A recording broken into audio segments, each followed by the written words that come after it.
wabarakatuh. Selamat pagi Bapak Ibu penilai sertifikasi dosen tahun 2025. Perkenalkan, nama saya Karina Nur Ramadhani Tias. Saya seorang pendidik yang saat ini mengabdi sebagai asisten ahli di Prodi Kesehatan Masyarakat Stikes Bakti Husada Mulia Madiun. Saya menyelesaikan pendidikan terakhir saya di Universitas Airlangga dengan konsentrasi keilmuan di bidang kesehatan masyarakat, peminatan biostatistik pada tahun 2019. Latar belakang pendidikan ini menjadi fondasi penting dalam perjalanan akademik saya, sekaligus membentuk cara pandang saya dalam mengintegrasikan ilmu, nilai, dan pengabdian di setiap peran yang saya jalankan. Di Stikes Bakti Husada Mulia Madiun, saya mengampu mata kuliah pokok, biostatistika, dan manajemen data di Prodi Kesehatan Masyarakat, serta mata kuliah biostatistika di Prodi S1 Keperawatan dan di Prodi D3 Farmasi. Pada kesempatan kali ini, mata kuliah yang akan saya ambil dalam contoh video pembelajaran adalah mata kuliah biostatistik. Mata kuliah ini terdiri dari 3 SKS, terdiri dari 2 SKS teori dan 1 SKS praktikum. Mata kuliah ini disampaikan dengan kombinasi metode ceramah, diskusi, tugas mandiri, atau terstruktur untuk mencakup konsep dasar statistik, probabilitas, sampling, uji statistik, dan aplikasi dalam menghitung data kesehatan.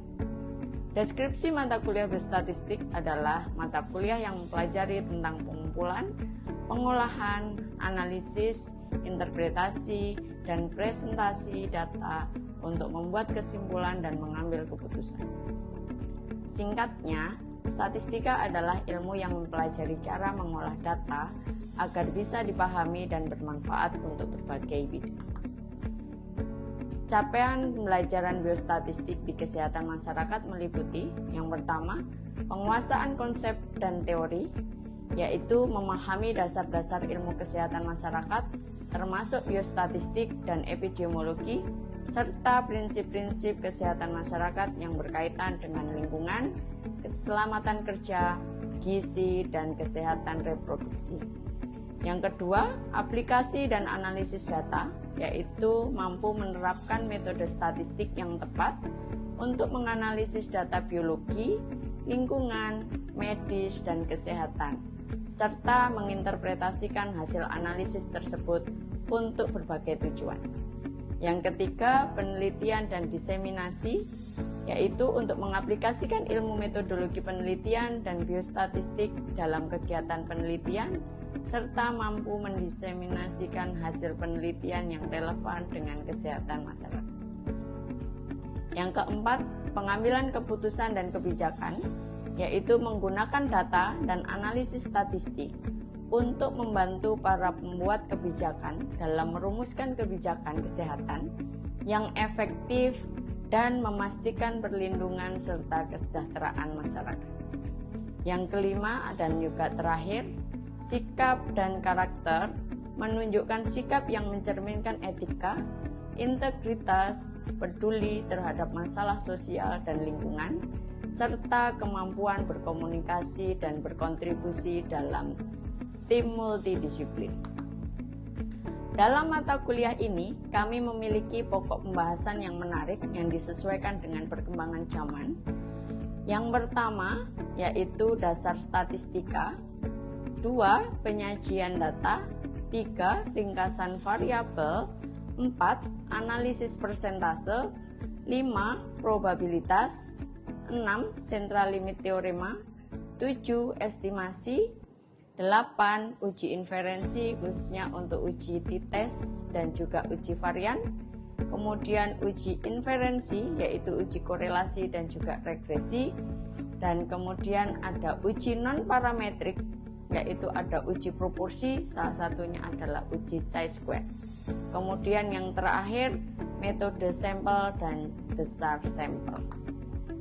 Referensi yang kami gunakan dalam mata kuliah biostatistik ada cukup banyak. Yang pertama adalah karya saya sendiri, yaitu buku statistik for public health, teori dan praktek yang diterbitkan oleh The Publish, yang bisa diakses oleh mahasiswa dan atau mahasiswa dari kampus lain. Kemudian ada buku dari Budiarto, yaitu Biostatistika untuk Kedokteran dan Kesehatan Masyarakat. Kemudian ada buku dari Aryawan, yaitu Biostatistik Dasar untuk Rumah Sakit. Kemudian ada Dahlan Sopiudin, yaitu Statistik untuk Kedokteran dan Kesehatan.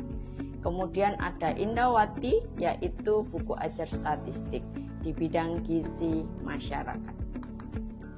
Aspek penilaian yang saya gunakan adalah presensi atau kehadiran atau keaktifan sebesar 30%, nilai tugas dan juga kuis sebesar 30%, kemudian untuk ujian tengah semester dan ujian akhir semester masing-masing 20%.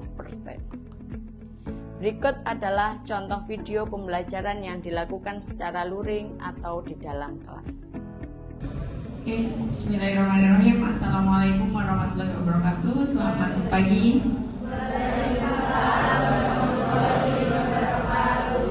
Kita lanjutkan untuk materi hari ini, yaitu di C-square dan juga Fisher, ya. Oke. Hari ini kita belajar di C-square dan juga Fisher. Ini adalah untuk analisis data non parametrik, khususnya adalah untuk data yang kategori, yaitu nominal, ya, dimana untuk C-square ini bisa digunakan untuk uji komparasi dan juga untuk korelasi, ya, atau hubungan. Untuk dikorelasi atau hubungan, C-square ini adalah koefisien kontingensi. Nanti langkahnya sama, ya, langkahnya sama, tetapi digunakan untuk ujinya adalah untuk uji korelasi atau hubungan. Kemudian di sini kita masuk di C-square, di mana untuk uji komparasi yang datanya nominal. Silahkan datanya dibuka untuk yang kemarin kita lanjutkan sambil dibuka, bukan memberikan pengantarnya terlebih dahulu. Untuk uji C-square di sini adalah salah satu uji statistik non parametrik yang digunakan untuk menggunakan dua variabel, gitu ya, di mana variabel ini satu variabel independen dan satu variabel independen, ya, di mana kedua variabel itu adalah datanya nominal. Jadi nanti kalau kalian mau uji beda ataupun uji korelasi, di mana variabelnya skalanya semuanya nominal, silakan diuji dengan C-square, ya. Kemudian untuk C-square juga di sini bisa digunakan untuk tes homogeneity. Itu pada saat data itu digunakan datanya berkelompok, ya. Nanti Bu Karin akan tidak memberikan di homogeneity karena data kita adalah semuanya data tunggal. Kemudian untuk C-square yang terakhir ini juga bisa digunakan untuk bentuk distribusi, yaitu goodness of fit, di mana untuk yang keempat ini C-square ini digunakan sebagai uji bivariat sebelum digunakan untuk uji multivariat. Jadi C-square ini nanti bukan diberikan untuk diuji korelasi berganda, ya. Oke. Untuk C-square sendiri di sini ada syaratnya. Yang pertama adalah tidak ada sel dengan nilai frekuensi atau observasinya itu 0. Jadi semua selnya harus terisi. Kemudian syarat kedua, setiap sel di sini nilai harapan tidak boleh kurang dari 5. Nilai expectednya, nilai harapannya tidak boleh kurang dari 5. Kemudian syarat yang ketiga yaitu uji C-square itu digunakan untuk tabel 2x2 karena datanya adalah nominal, gitu ya, nominal dengan independennya 2 kategori, kemudian dependennya 2 nominal dengan 2 kategori. Bu, bolehkah saya nanti kategorinya lebih dari 2? Boleh, ya, boleh. Nah di sini C-square itu juga bisa, gitu ya, digunakan untuk tabel yang lebih dari 2x2, misal 2x3, 2x4, gitu ya. Cuma biasanya kalau selain 2x2 ini, biasanya data itu skala datanya bukan nominal lagi, tetapi bisa menjadi nominal dan ordinal, gitu ya. Kemudian syarat yang keempat yaitu jumlah sampelnya, gitu ya, karena tadi jumlah masing-masing sel itu tidak boleh ada angka 0 ya. Jadi di sini sampel minimal adalah 40. Itu adalah untuk syarat di chi-square. Kemudian di sini slide ini menjelaskan di sini ada rumusnya chi-square, di mana rumus chi-square itu adalah nilai observasi dikurangi nilai expected atau harapan dikuadratkan dibagi dengan nilai expectednya. Ya, ini adalah rumus umumnya dari chi-square. Bu Karin tadi disampaikan di depan adalah syaratnya dari masing-masing sel itu tidak boleh ada observasi yang angkanya 0, nilainya 0 ya. Observasi tadi, nilai sel-sel tadi itu adalah yang diberikan kode gitu ya. Kodenya ini adalah bukan kasih huruf kecil A, B, C dan D. Ya, nah di sini ada kolom dan juga baris. Setiap chi-square, setiap prostabulasi, setiap tabulasi silang di sini pasti akan bentuknya adalah tabel, di mana tabel ini adalah menjelaskan dua variabel tadi, di mana untuk yang kolom ini selalu terisi dengan variabel dependennya. Kemudian untuk yang baris ini adalah untuk variabel independennya. Ya, jadi misal Bu, saya independennya ada 2, berarti tabelnya harus ada 2. Iya. Ya, jadi tabel pertama adalah untuk independen yang pertama, tabel yang kedua adalah untuk yang independen yang kedua. Ya, oke. Kemudian di sini secara manual, gitu ya, secara manual nilai expected itu bisa dihitung dari baris, jumlah baris dikali jumlah kolom dibagi total sampelnya. Contoh di sini bukan diberikan rumus untuk nilai expected A, gitu ya, di mana ada faktor pemicu dan di situ ada kejadian sakit, ya. Berarti rumusnya adalah nilai A ditambah B dikali nilai A dikali ditambah C. A plus B dikali A plus C dibagi total sampelnya. Itu adalah untuk nilai expected. Jadi masing-masing sel nanti nilai expectednya harus dihitung, ya. Kemudian di sini Bu Karin langsung masukkan contoh. Kalian bisa buka datanya. Kita menggunakan data penggunaan masker dan juga kejadian ISPA. Bu Karin sampaikan di sini untuk contoh kasus yaitu penelitian ini digunakan untuk mengetahui apakah ada hubungan pemakaian masker dengan kejadian ISPA pada pekerja pabrik tekstil X. Ya, dijelaskan di sini untuk variabel independennya adalah pemakaian masker dan dependennya adalah kejadian ISPA. Kemudian sampel yang diambil adalah 60 responden. Kalian bisa lihat di situ respondennya ada 60 ke bawah sudah diinput, ya. Kemudian dari 60 responden ini 38 orang ini menggunakan masker pada saat bekerja dan 20 orang tidak menggunakan masker pada saat bekerja. Oke. Kemudian dari 30 orang yang bekerja menggunakan masker, ini dinyatakan ISPA, itu ada 12 responden.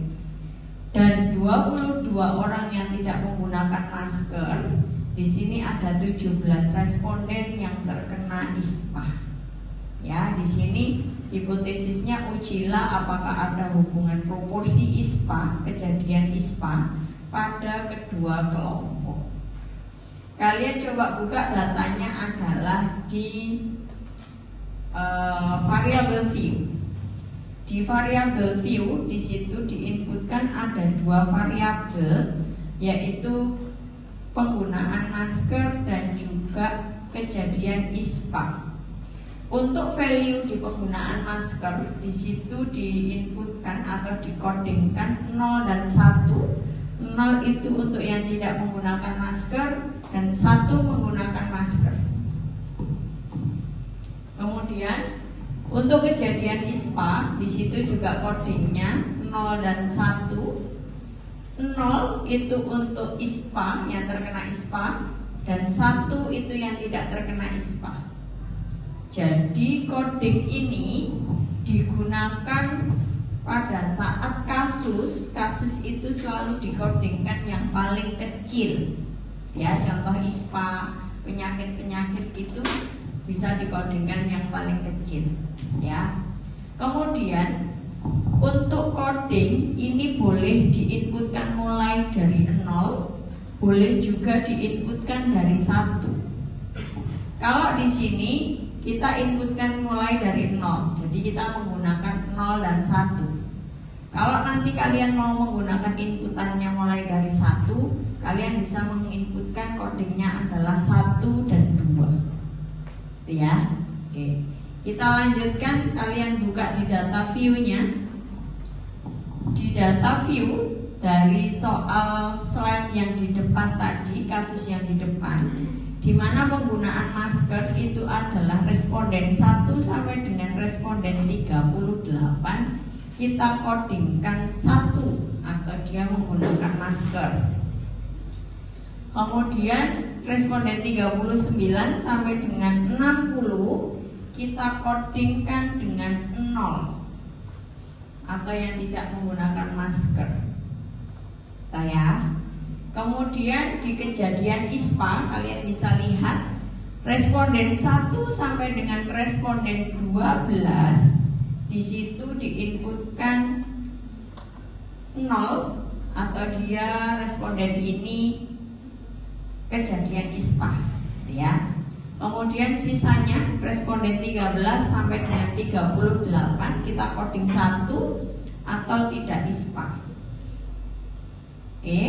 Kemudian dari 22 responden yang tidak menggunakan masker, responden 39 sampai dengan 55 kita kode 0 karena terkena ISPA.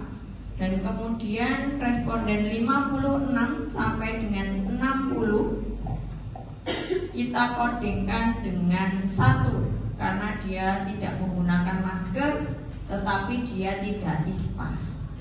Ya. Nah, di sini tabel ini hasilnya ini nanti akan membentuk tabel cross tabulasi. Ya.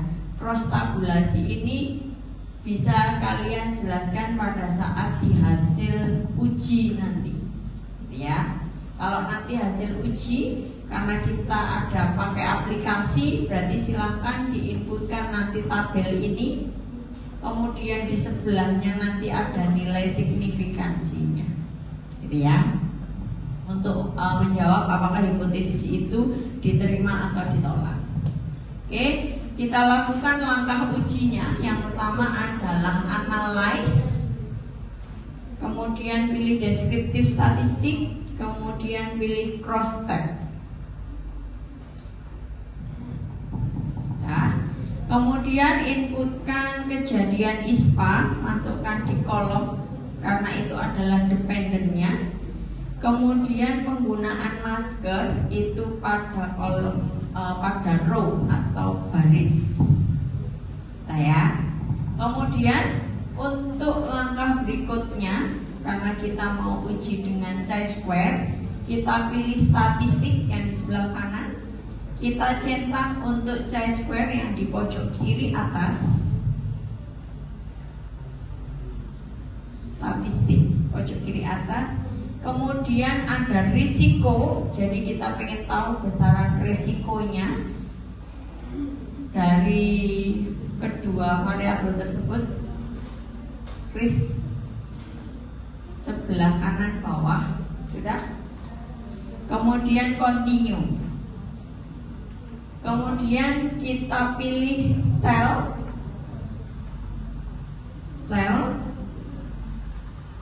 centang untuk expected dan juga total.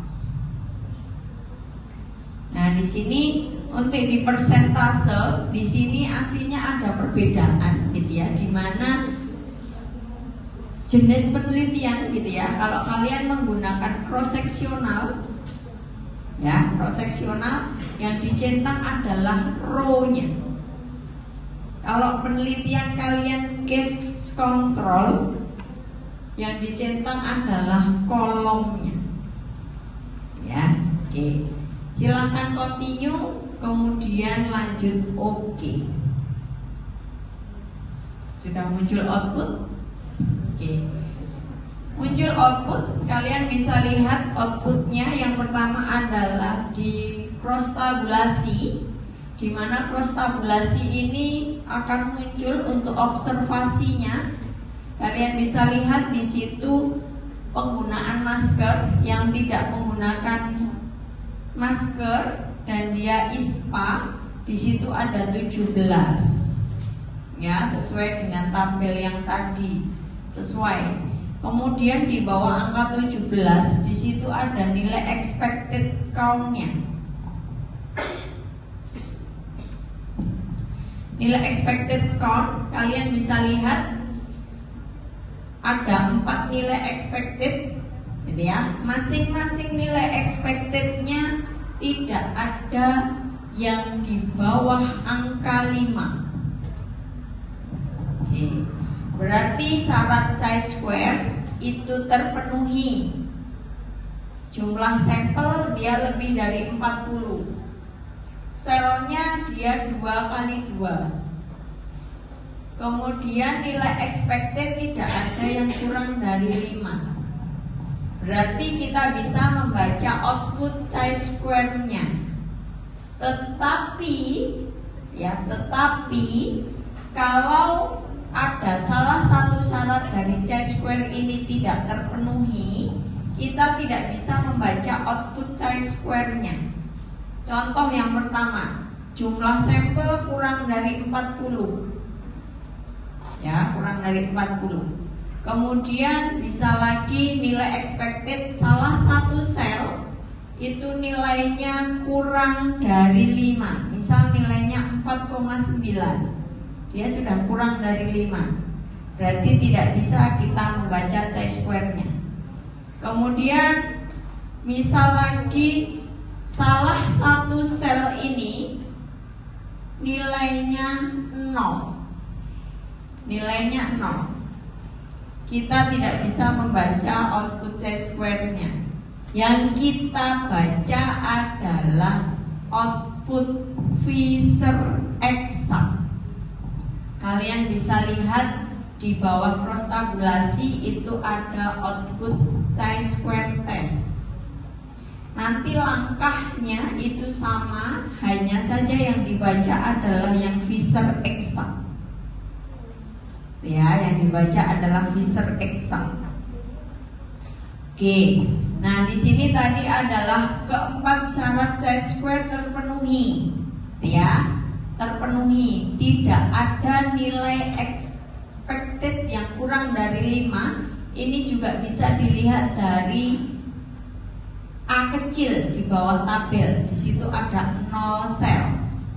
Misal nanti dari sel itu ada yang kurang dari 5, 1 sel, berarti di sini akan muncul angka 1. 1 sel nilai expectednya kurang dari 5. Ada 2 sel yang nilai expectednya kurang dari 5. Nanti di sini akan muncul angka 2. Ya. Oke. Kalau di sini ada angkanya, berarti yang dibaca adalah yang Fisher exact. Apakah two tail atau one tail atau two side one side itu adalah dari hipotesis kalian. Hipotesis kalian menggunakan 2 arah atau 1 arah. Ada dan tidak ada perbedaan, ada dan tidak ada korelasi, gitu ya. Berarti yang digunakan adalah yang two side. Ya. Kemudian karena di sini adalah syarat chi-square terpenuhi, yang dibaca adalah yang baris kedua, continuity correction. Nilai signifikansinya kurang dari alfa. Berarti ada perbedaan proporsi dari kedua kelompok, ya. Berarti ada korelasi nanti kalau kita pakai uji korelasinya, gitu ya. Kemudian Bu, tadi kan syarat chi-square itu ada selain tabel 2 kali 2. Misal tabelnya 2 kali 3, ya. Kalau tabelnya lebih dari 2 kali 2, yang kita baca adalah yang baris pertama, yang Pearson chi-square. Ya, bisa dipahami?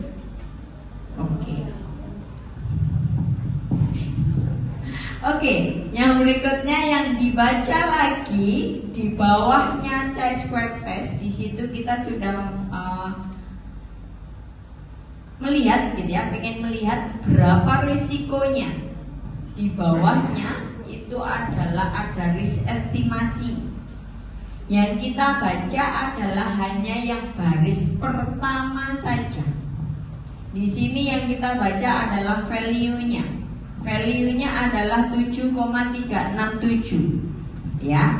Artinya apa? Artinya adalah pekerja yang tidak menggunakan masker pada saat bekerja memiliki kecenderungan akan terkena ISPA itu sebesar 7,367 kali dibandingkan dengan pekerja yang menggunakan masker pada saat bekerja. Jadi risikonya sebesar 7 kali lebih besar risiko. Ya, misal nanti dengan kasus lain, value-nya di sini adalah munculnya 15, sekian. Berarti the independent itu akan memberikan kecenderungan, gitu ya, memberikan risiko sebesar 15 kali dibandingkan yang tidak. Itu adalah penjelasan untuk risk estimasi. Sampai di sini ada yang ditanyakan? Oke. Tadi selain chi-square itu tabel 2 kali 2, gitu ya, boleh selain tabel itu ada 2 kali 3, ada 2 kali 4. Kalau tabelnya lebih dari 2 kali 2, nilai estimasi ini tidak akan muncul. Nilai risk estimasi ini tidak akan muncul.